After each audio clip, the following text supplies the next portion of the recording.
Selamat pagi semuanya.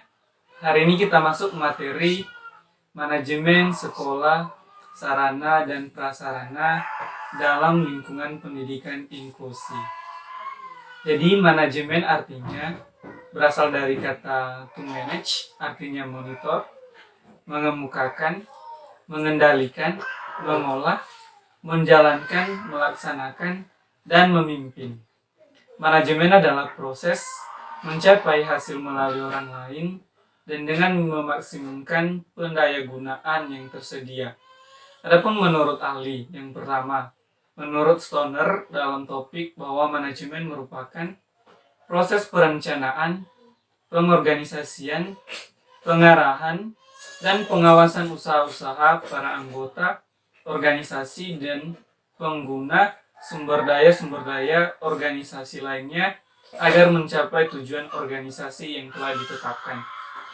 Dan adapun pendapat John F. May dikutip oleh Harvia yang menyebutkan management is art of securing maximum result with minimum of effort so as to securing maximum property and happiness for both employer and employee and give the public the best possible service.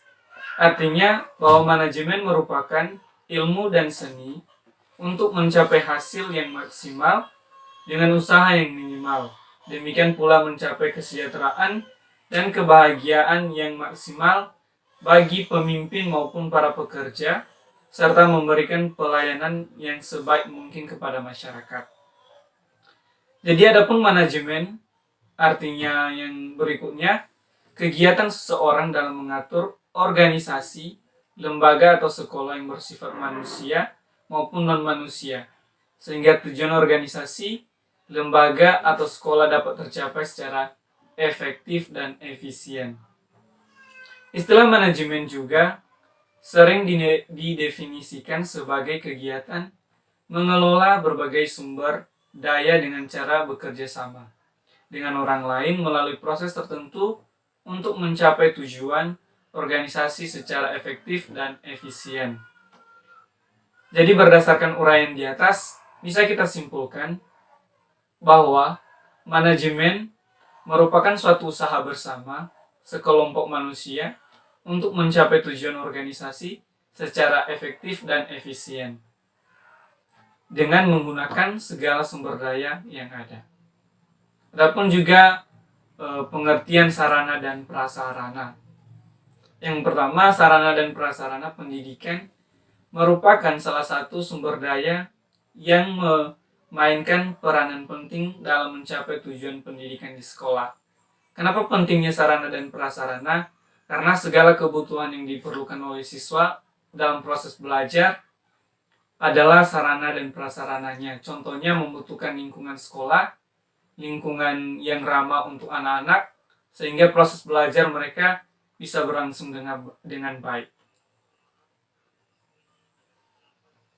Sarana dan prasarana pendidikan dimaksudkan dalam Peraturan Menteri Pendidikan Nasional Nomor 24 tahun 2007, Permendiknas dimaksud mengartikan sarana pendidikan sebagai perlengkapan pembelajaran yang dapat dipindah-pindah menjalankan fungsi sekolah atau madrasah. Pengertian sarana dan prasarana pendidikan secara umum.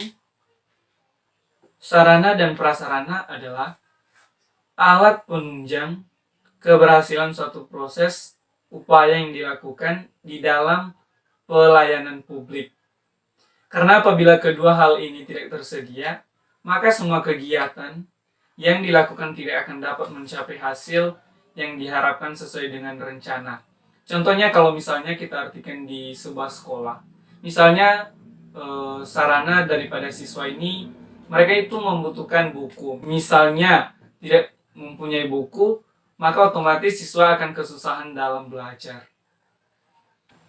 Selanjutnya, sarana pendidikan diartikan sebagai semua perangkat peralatan, bahan, dan perabot yang secara langsung digunakan dalam proses pendidikan di sekolah. Sedangkan prasarana pendidikan adalah semua perangkat perlengkapan dasar yang secara tidak langsung menunjang pelaksanaan proses pendidikan di sekolah. Sarana pendidikan adalah alat langsung untuk mencapai tujuan pendidikan, misalnya ruang, buku, perpustakaan, laboratorium, dan sebagainya. Sarana pendidikan merupakan sarana penunjang bagi proses belajar mengajar. Menurut tim penyusun pedoman pembakuan media pendidikan Departemen Pendidikan dan Kebudayaan, yang dimaksud dengan sarana pendidikan adalah semua fasilitas yang diperlukan dalam proses belajar mengajar, baik yang bergerak maupun yang tidak bergerak, agar pencapaian tujuan pendidikan dapat berjalan dengan lancar, teratur, efektif, dan efisien.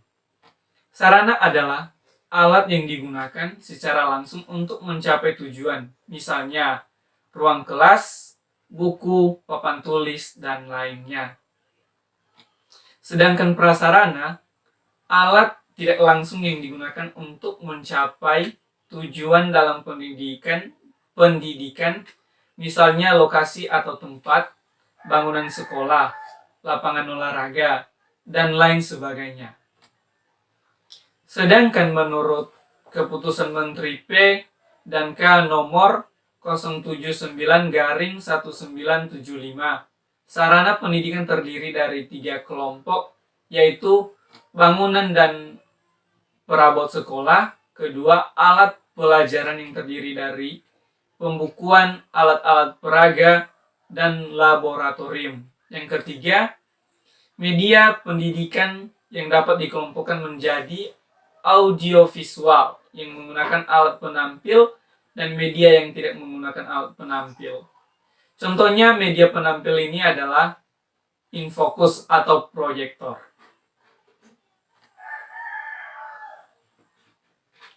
Kesimpulannya, manajemen sarana dan prasarana pendidikan merupakan keseluruhan proses pengadaan, pendayagunaan, dan pengawasan terhadap prasarana dan peralatan yang digunakan untuk menunjang terselenggaranya pendidikan yang bermutu di sekolah, baik itu sekolah reguler maupun sekolah yang berkebutuhan khusus. Jadi karena kita belajar pendidikan inklusi, sehingga prasarana dan sarana ini sangatlah penting untuk dimanajemenkan supaya proses pembelajarannya bisa lebih mudah, sehingga siswa mengerti segala sesuatu yang mereka pelajari, baik secara tanya jawab ataupun menjawab pertanyaan yang diberikan oleh guru.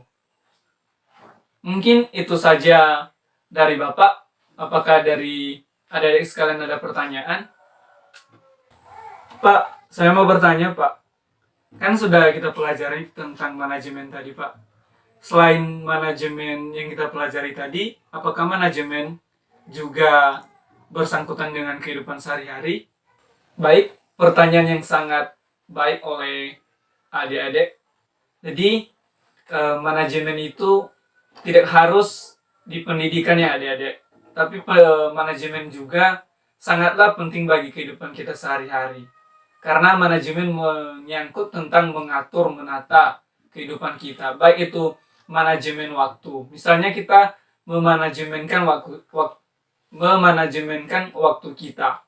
Misalnya kita mengatur kapan kita ke sekolah, kapan kita makan, kapan kita belajar, ataupun kapan kita tidur juga. Jadi manajemen itu tidak hanya menyangkut tentang sekolah atau tentang kepemerintahan, tetapi menyangkut tentang kehidupan kita sehari-hari. Jadi kesimpulan dari materi sekolah, sarana dan prasarana dalam lingkungan pendidikan inklusi yang kita pelajari hari ini adalah bagaimana sebuah sekolah bisa mengatur sarana dan prasarana dalam lingkungan pendidikan inklusi itu bisa digunakan secara efektif dan efisien, sehingga sarana dan prasarana yang digunakan bisa menunjang pendidikan yang lebih baik. Jadi siswa bisa memperoleh pendidikan yang lebih baik di sekolah. Jadi sekian dari materi pelajaran kita tentang manajemen sekolah dan sarana prasarana dalam lingkungan pendidikan inklusi. Sekian dan selamat pagi semuanya.